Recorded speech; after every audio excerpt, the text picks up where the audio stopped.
जी दोस्तों, इसी टॉपिक में रहते हुए एक एडिशनल पॉइंट ये आता है कि आपको अगर फंड्स में कुछ फाइनेंसिंग चाहिए और कुछ तो फंड्स आपके पास अवेलेबल हों और कुछ फंड्स एडिशनल आपको अरेंज करने हों, तो वो क्या क्या ऑप्शन आपके पास हो सकते हैं और उनमें से कौन से ऑप्शन बेहतर हो सकते हैं और उन ऑप्शंस पे किस तरह से आप जा सकते हैं। 2-3 चीज़ें हैं। पहले तो आप चेक कीजिए कि लोन एक आपके पास फंड्स अवेलेबल हैं, आपने बजट बना लिया घर का, अब उस घर के बजट में से 50% फंड्स आपके पास अवेलेबल हैं, 50% आपने कहीं से अरेंज करने हैं। तो वो जो 50% रिमेनिंग जो आपने अरेंज करने हैं, उसका एनालिसिस करना है कि उसको आपने कहाँ से अरेंज करना है। कुछ दोस्त इस तरह से करते हैं कि जैसे हमारे यहाँ पाकिस्तान की एक एनवायरनमेंट है कि कमेटीज डालते हैं लोग और कमेटीज के हवाले से कमिटमेंट लेते हैं कि आपकी कमेटी इस महीने में निकलेगी और वो आप इस घर में इंजेक्ट करेंगे, इस घर के फंड में ऐड करेंगे। उसके बाद कुछ लोग अपने जहाँ पे वो जॉब कर रहे होते हैं वहाँ पे एंड ऑफ सर्विस बेनिफिट उनके कुछ होते हैं, वहाँ उसके अगेंस्ट लोन लेते हैं और उस लोन को यहाँ पे अकोमोडेट करते हैं और ऐड करते हैं अपने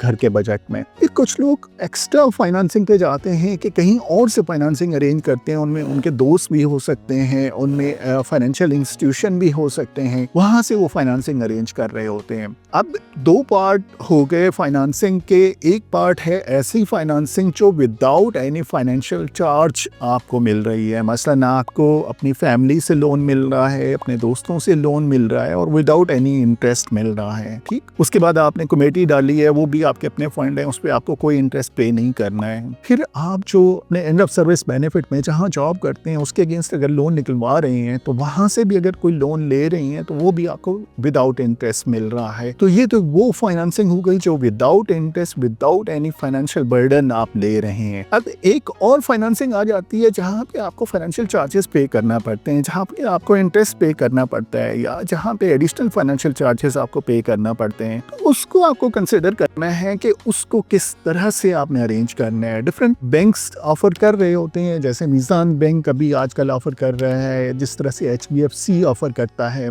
हमारे यहाँ इकोनॉमी के हवाले से भी इनके जो फाइनेंशियल चार्जेस हैं वो वेरी कर रहे होते हैं। स्टेट बैंक पॉलिसी बनाता है, उस पॉलिसी के बेसिस पे सारे कमर्शियल बैंक उन रेट्स को फॉलो कर रहे होते हैं और आपने ये देखना है कि आपको जो एडिशनल फंडिंग चाहिए वो कितने फाइनेंशियल चार्जेस के ऊपर मिल रही है। आपने वो एडिशनल फाइनेंशियल चार्जेस को ज़हन में ज़रूर रखना है। फिर जब आप लोन के लिए अप्लाई कर रहे होते हैं तो लोन में आपने एक चीज और भी देखनी है कि लेट्स अस्यूम कि आप एक पीरियड असाइन कर रहे हैं, 10 ईयर का पीरियड है लोन का और उसमें सर्टेन फाइनेंशियल चार्जेस हैं। तो अगर इन 10 ईयर में आपके पास एडिशनल अमाउंट आ जाती है और आप वो लोन 10 ईयर से पहले 5 ईयर में, 6 ईयर में कंप्लीट कर देते हैं, तो वो बैंक या फाइनेंशियल इंस्टीट्यूशन जहां से आपने फाइनेंसिंग ली थी उसका स्टेटस क्या होगा आपके उस लोन एग्रीमेंट का? क्या आपको सारे एडिशनल चार्जेस देने पड़ेंगे 10 ईयर तक या आपको कोई डिस्काउंट मिल जाएगा? ये चीज़ आपने क्लियर करनी है। उसके बाद जब आप अपने फैमिली और मुख्तलिफ जगहों से फाइनेंशियल असिस्टेंस ले रहे होते हैं तो वहाँ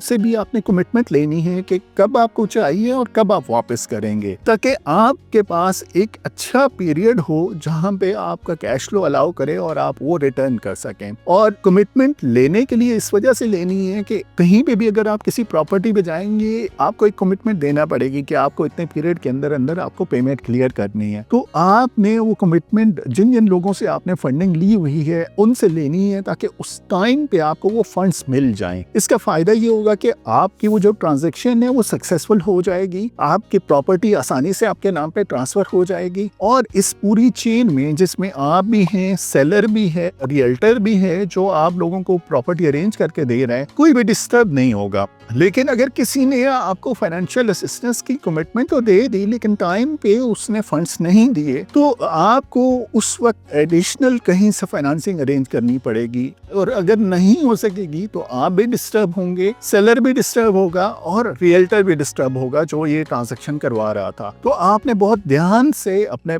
बजट देखना है, अपनी फाइनेंसिंग देखनी है और फाइनेंसिंग में दोनों पार्ट देखने हैं। एक ऐसी फाइनेंसिंग जो विदाउट इंटरेस्ट फाइनेंशियल चार्ज आपको मिल रही है और एक ऐसी फाइनेंसिंग जो विद फाइनेंशियल चार्ज और इंटरेस्ट रेट्स के साथ मिल रही है कि उसकी कॉस्ट कितनी आ रही है। मुझे आज एक क्लाइंट ने कांटेक्ट किया, आजकल अभी कमर्शियल बैंक काफी एडवर्टाइज कर रहे हैं कि हाउसिंग पे वो फाइनेंसिंग वगैरह देंगे। तो एक क्लाइंट ने कांटेक्ट किया कि आप क्या सजेस्ट करते हैं कि हमें इस हाउसिंग फाइनेंसिंग पे जाना चाहिए। मैंने उन्हें कहा कि स्टिल फाइनेंशियल कॉस्ट अच्छी खासी आ रही नहीं है, लेकिन ये उस वक्त रिकमेंडेड है जब आपके बजट में से सिर्फ आपका जो पेंडिंग अमाउंट या गैप आ रहा हो वो 20 से 25% का आ रहा हो, तो तब वो फाइनेंसिंग आप अरेंज कर लें तो आप पे इतना फाइनेंशियल बर्डन नहीं आएगा। क्योंकि आप एक साइड से जब आप फाइनेंशियल असिस्टेंस लेते हैं किसी फाइनेंशियल इंस्टीट्यूशन से और उसको फाइनेंशियल चार्जेस पे करना पड़ते हैं, तो दूसरी साइड से डेफिनेटली आपके कैश फ्लो इतना होना चाहिए कि आप वो वापस कर सकें। और अगर वो सिर्फ 20 से 25% आप फाइनेंसिंग लेंगे तो उसका इतना फाइनेंशियल चार्ज इतने ज़्यादा नहीं होंगे, वो आप मैनेज कर लेंगे। दूसरी साइड पे जब प्रॉपर्टी आपकी कंप्लीट हो जाएगी तो उसकी अप्रिसिएशन ही इतनी हो जाएगी कि जो नेट इम्पैक्ट आएगा वो कोई इतना ज़्यादा नहीं आएगा। मसलन आपने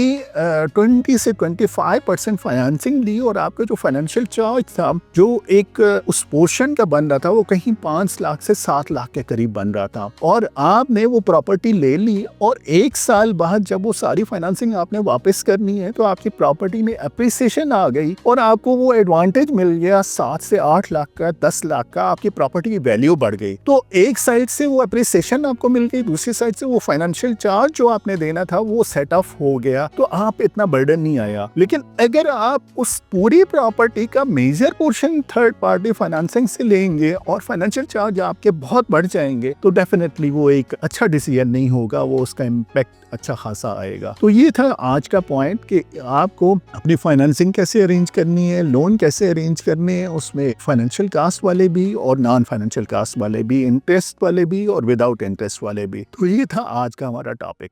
थैंक यू।